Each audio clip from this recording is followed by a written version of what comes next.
Hello and welcome to Teacher Needs a Drink podcast. I am Elvis, your host, and we here at Teacher Needs a Drink podcast want to let you know that this is a not safe for work podcast. We are teachers who love our jobs, and because of that, we'd like to remain anonymous and we use pseudonyms. Teacher Needs a Drink podcast is released every Wednesday and is proudly sponsored by Lud Lamb Dramatics. If you are a theater teacher or know a theater teacher in your building, send them to ludlambdramatics.com. They are the one source for educational theater posters, things like play production, backstage rules, how to do stage makeup, and the show must go on, among many, many other amazing posters. If you use the code TNAD15 at checkout, you can get 15% off your order. If you have a story or something you'd like to share with us, you can tag us on Instagram or Facebook or go to our website, teacherneedsadrinkpodcast.com, and hit us through the contact page. Please, if you can, follow and leave a 5-star review, subscribe, all that good stuff. And also, if you can, find one person and tell them about something you heard on Teacher Needs a Drink podcast. That will help spread the word more than anything else. Well, ladies and gentlemen, welcome to episode 23 of Teacher Needs a Drink podcast. Enjoy. I don't know why it's funny, but it is. All right, welcome to Teacher Needs a Drink podcast. I am Elvis, your host, and today I have with me Miss Bunny O'Hare. What up, Elvis? Hello, and then I also have Miss Rosey. Thanks for forgetting my name. No, I didn't forget your name. We're going to start off with this article. Teacher unions ask schools to rethink shooting drills. The nation's two largest teachers' unions want schools to revise or eliminate active shooter drills, asserting Tuesday that they can harm students' mental health and that there are better ways to prepare for the possibility of a school shooting. The American Federation of Teachers and National Education Association joined with the advocacy group Every Town for Gun Safety Support Fund in calling for an end to unannounced drills or drills that simulate gun violence. Everywhere I travel, I hear from parents and educators about active shooter drills terrifying students, leaving them unable to concentrate in the classroom and unable to sleep at night. Traumatizing students as we work to keep students safe from gun violence is not the answer. That's why if schools are going to do drills, they need to take steps to ensure the drills do more good than harm. It also issued guidelines for schools that decide to use drills. These include never simulating an actual shooting, giving parents, educators, and students advance notice of any drill, working with mental health officials to create age-appropriate and trauma-informed drills, and tracking the effect. In Indiana, they were shooting teachers with rubber pellets so they would feel adrenaline what a school shooting would feel like. In California, a superintendent hired a stranger to wear a mask and rattle the doors of classrooms without letting faculty and students know. We've seen students asked to pretend to be victims and lie down using fake blood in the hallway.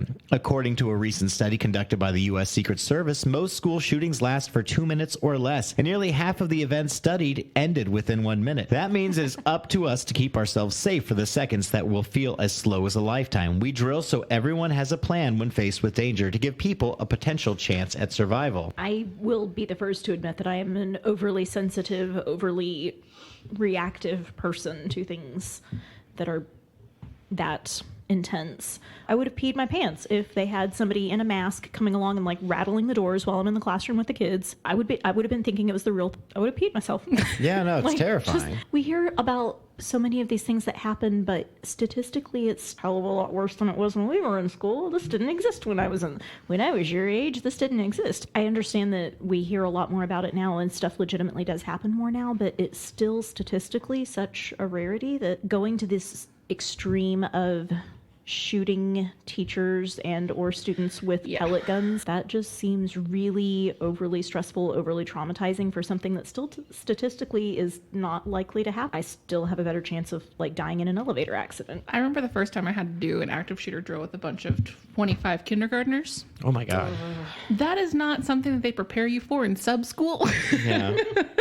I was a long-term sub in kindergarten, and they had this drill, and they warned us ahead of time. They don't prepare you for all the questions 5-year-olds are going to ask you afterwards, and all the questions you inevitably have to find some sort of answer for. You shouldn't have to be thinking about somebody coming and shooting you at 5. Hell, you shouldn't have to think of that at 18, but I think they're ridiculous. I think active shooter drills are not taking any sort of responsibility for the actual problem, and they're just trying to stick a Band-Aid on it, and they think drilling will help. We're treating the symptom instead of addressing the actual disease. I definitely believe that sending getting someone with a gun and shooting teachers with rubber bullets or having like people pretend to be dead bodies in the hallway. I think that's overkill to an extreme. I was about to say I don't see the point in doing that drill, but I went on a cruise one time and they sat everyone down and said, okay, if there's a flood or if the boat leaks or whatever's going to happen, we need to do this exit thing where everyone goes on these lifeboats and we have to do this so you guys know what to do. So here we go. Let's do it. And so they walk us through and they do it. And then we were trained. We knew what to do and we moved on. We didn't have to get surprised at 2 a.m. with a light flaring. Hey, you know what? The boat's sinking. Let's go. Oh, we just wanted to make sure you're ready. I would have lost my shit if someone did that to me on a cruise. Just like, surprise, here's drill. As I've gone to a lot of different schools, and I work with a lot of private schools right now, I see a lot of them will let almost everyone know ahead of time if there's a fire drill, earthquake drill, imminent weather drill, whatever they're drilling for. I think most of the students even know, because we have a lot of students who are on various parts of the spectrum with all of a sudden you have flashing lights and a blaring alarm, and if they aren't prepared or if someone doesn't know, it can make things get out of control very, very quickly. See, I've heard the argument that the reason that we do those kind of drills is for children like that. But here's the thing. No amount of preparedness for a kid who's on the spectrum or has any sort of mental disorder, they're going to be triggered by it. Yeah, there's no amount of preparedness like, oh, we prepared for this. There's someone coming to shoot me. Everything's going to be fine. No. We had a situation at my school actually just last week, now that we're talking about this, where the intruder alarm got triggered. It was actually by accident, but we didn't know it was an accident. All we knew was that this was an unscheduled, unplanned drill and that we were going into lockdown. And we actually had a student... This is at a middle school, like a student wet her pants because she was so scared. Students crying and climbing into cabinets. And these are middle schoolers. This is not like sensitive little kindergartners. This is, sensitive teenagers. This is sensitive teenagers. But like everybody kind of talks about, teenagers don't care, blah, blah, blah. These kids were legitimately frightened and it was scary. Yeah, I just don't see the need to traumatize them. That's a case where I think planned is the only reasonable correct way to do it. Yeah. But I still don't think they're necessary. I think active shooter drills in general are just, they do more harm than good. Yeah. I think they're ridiculous. But if you're going to do them, make sure everyone knows the time, the date, when it's happening, so that teachers can at least prepare their students for, hey, this is going to happen. You know that every single one of those teachers has to talk to their class about why they're doing this. Yeah. Or why they're having this drill. I think it's good to be prepared and to have some kind of thought process, because since this has become a more common occurrence, I do believe schools are in general safer, because like say my daughter's elementary school, you have to knock on the door, present like flash ID to the Ring camera. They have like these really hardcore bulletproof serious walls that will get you in like tier 1 that you can get into the office if you can get to tier 2. But that's like the standard now, or at least. I know, but it's still depressing. It is, but they're safer. And I think if you have some of these levels, that's enough. We talked about how like if a plane crashes into your school, what do? It's like the plane crashes, you deal with it. And I think we have as much of a plan as you can. It's like, okay, teachers know to bolt the door, everyone get inside. Don't need to terrify anyone past that. I understand, like I'm all kinds of okay with having increased security with getting into the building, because I've also been in situations where the non-custodial parent has come up to the school and tried to check out their student that they had a court order that they were not supposed to be near, and in that case it was a very very good thing that parent did not have access to the rest of the building. I'm all for increased security, but we're all on the page. Don't pretend to shoot teachers. And don't have dead kids laying in the hallway. Don't have fake monsters. And, that would be the day like some kid just happened to be in the bathroom when they announce this is happening, and they come out and there's just a dead body and a pellet gun going off. And that happened, I mean, like when we had the unannounced, accidental, unplanned, however you want to call it, thing that happened at my school last week. Like we had kids that were in the bathroom and then they couldn't get into classrooms because the doors had already been locked, and we've been told, don't open the door for anybody. And so these kids are in the hallway like screaming and crying because they think it's for real and they can't get to a safe space. This conversation literally just raised my heart rate that my watch let me know it went above 120. My watch was like, hey, calm down. I don't know what's going on, but Take a drink, Rosey. And now another installment of Just the Tip. Just the tip. What? So today's tip is that when you have a fire drill, let your students know ahead of time this could be happening. Have them prepared so that when it does happen, you can still maintain a calm and orderly exit or whatever you need to do from the building. Let them know ahead of time. Let them know what the plan is and what the expectations are, so when it happens, they cannot flip out and just go running around like mad because they think it's going on. Yeah. This one's also a reminder to the admin admin out there who listen to our program, please let your teachers know this is happening. As we all know, glitter is the herpes of crafting materials. Once you get it, you never get rid of it. The title of this is I Have Made a Nightmarishly Bad Decision, submitted by Reddit user Buck Naked Body Surfer.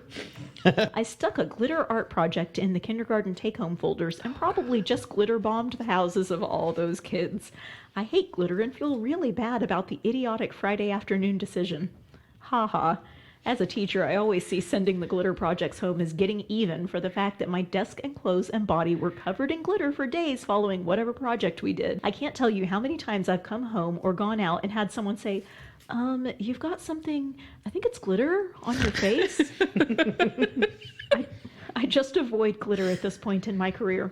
Oddly enough, it always makes me itchy. Yeah, I have a Okay, now I'm a little more impressed that they're a kindergarten teacher with that username.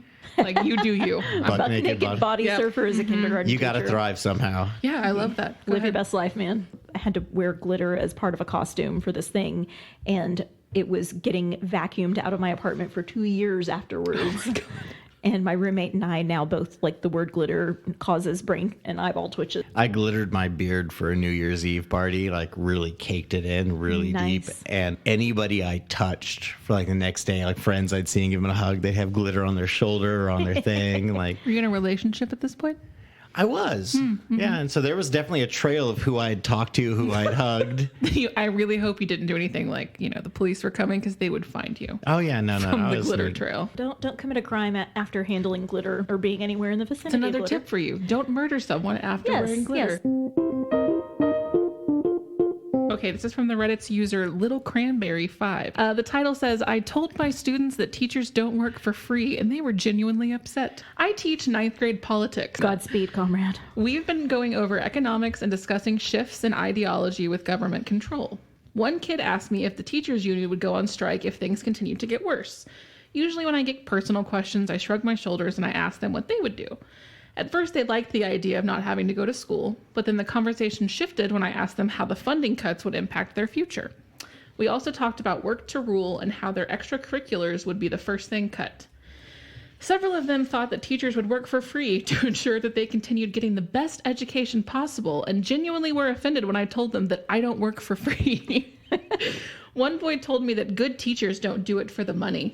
I actually laughed out loud and told him those are called volunteers. And while volunteering is important, it doesn't pay my bills. Sometimes I feel like a jerk for bursting kids' inflated bubbles, but geez, what a bunch of entitled kids. Yeah. Yeah, no, I'm not working for free. The warm fuzzies don't keep my lights turned They on. sure don't. So. There's been a few times in my professional career where I've come before and come after and stayed late for kids out of the goodness of my heart, where I was like, you know what? It's cold outside. The school won't let you until 7:15. I'll start a club that starts at 7 o'clock so you Right. guys can get in the building early. I did that for a couple of years, but I was also getting paid for my normal jobs. Like, I'll come a little bit early to do this. No one was paying me. I'd quit showing up. I mean, I love the kids. I don't love you enough to become homeless because I'm not getting paid for this. And I feel like that sounds really negative. That sounds like we don't love our kids, but Our well, audience is mostly teachers. I Yeah. believe they understand. But there's a phrase that I heard a while back that I keep thinking of when it comes to stuff like this about what you permit is what you promote. Yes. So the more that we do for free, the more we're going to be expected to do for free.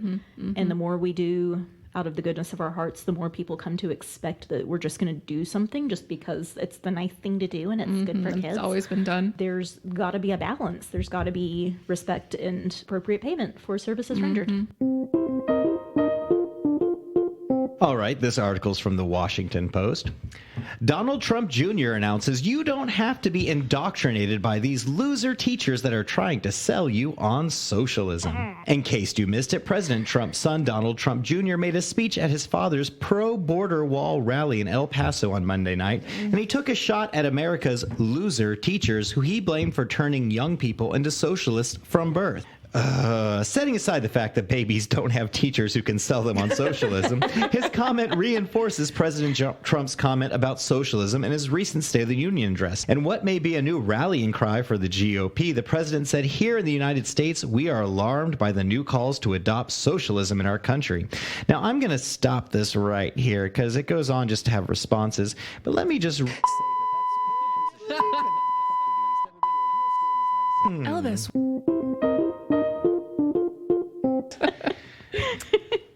No, I got really frustrated because a teacher who I do know and care for was putting a thing about how socialism was what the Nazis promoted. And I was like, okay, there's two very, very different Was it a history teacher? No, Clearly. no. And I was like, you realize that fire departments are socialism, hospitals, teaching public schools, that's socialism. It's free. And yeah. It's a public service paid for with tax dollars. That's kind of what that is. I mean, he probably calls them loser teachers because his were all bought and paid for. And so they probably had nicer cars than we had. Well, speaking of non-socialist education, Texas Education Agency closes Cleburne Charter School with 1 week's notice. The Texas Education Agency is shutting down a charter school in Cleburne, giving parents a week's notice. Kaufman Leadership Academy was founded 4 years ago and has around 100 students enrolled. State leaders said the school is failing both academically and financially. Heather Maas tried to answer questions from frustrated parents. Y'all have no clue what's going on here, one parent shouted in the meeting. Why do you assume that because they're from Cleburne, that's how they say it? Because they wrote y'all. I say y'all, but I don't say it like y'all. Y'all. Y'all have no clue what's going on here. Is there any way to get an extension? We hope beyond hope that this will have been a successful school. Said 11 teachers were unable to cash checks, which the school's leaders deny. In a letter to school's leader, TEA said it had to close the school within a week because it was in a dire financial situation. Its accounts had been frozen by the IRS. Oh, shit. Damn. The closest charter school is more than 30 miles away, so many parents fear sending their children back to local school district. Some of them said they'll likely just go homeschool. Yeah. Enjoy. Yeah, have fun with that. So how did that non-socialist school work out for you? The fact that there's only 100 students in the whole school, and my brain is twitching. I'm like, you couldn't make it work with 100 kids? You couldn't pay 11 of your teachers? I teach literally twice as many in a single day, and you couldn't function with 100? What? What the hell? Ms. Rosey. Yes, how are you? Ms. Rosey, how are you doing today? So great. How are you? I hear there's been an update on a story that pissed off a lot of teachers. There has been. So it was announced back in January, and we followed up. TRS, the Teacher Retirement System, was going to take a new premier spot in the new Fancy Pants business complex building that was opening up in Austin 6th Street in the big fancy bar district. And they were going to be paying $325,000 a month to start with for the first few years before it jumped up to $380,000. What happened? So, according to the NBC affiliate in Austin, the teacher retirement system will not move into the tower with the $226,000 a month rent. What? I know. According to the report and the statement provided by TRS, after considerable input from our members and public and a full discussion at our board meeting, they have decided not to move into that tower. You mean people might not have wanted their retirement money to go towards a stupid, expensive building? It's crazy, right? I'm just imagining considerable input being like a bunch of, what was it, the Howlers from Harry Potter with the screaming letters, and it just like are you fucking kidding me? Ronald Weasley! Exactly. Like, I'm just imagining a whole bunch of constituents calling up and screaming into their phones.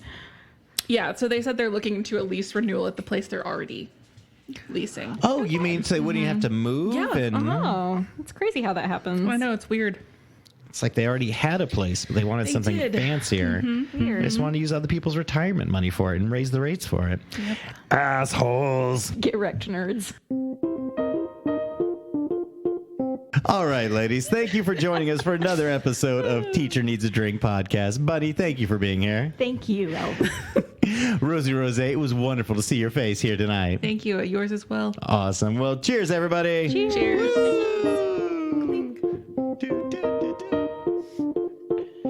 Thank you for joining us for another episode of Teacher Needs a Drink podcast. Teacher Needs a Drink podcast is released every Wednesday. If you can, take a moment and tell one person at your school and let them know about Teacher Needs a Drink podcast. Help spread the word. It's one of the best things you can do to help us. I'd like to thank our guests, Rosey and Bunny O'Hare. I'd also like to thank our social media people, Miss Priscilla and Zola Zanzibar. Miss Priscilla is so wonderful and always by my side while we're doing this. Please remember to visit our sponsor, lovelambdramatics.com, and check out their educational theater posters. listeners. Please subscribe, follow, and leave a 5-star review, and we'll check you out next week. Goodbye, everybody. Fuck. That's not my name, y'all. That's not my name. That's not my name. Sometimes she fills the void. She does. We love the sparkles. We miss you and your snotty face. Oh.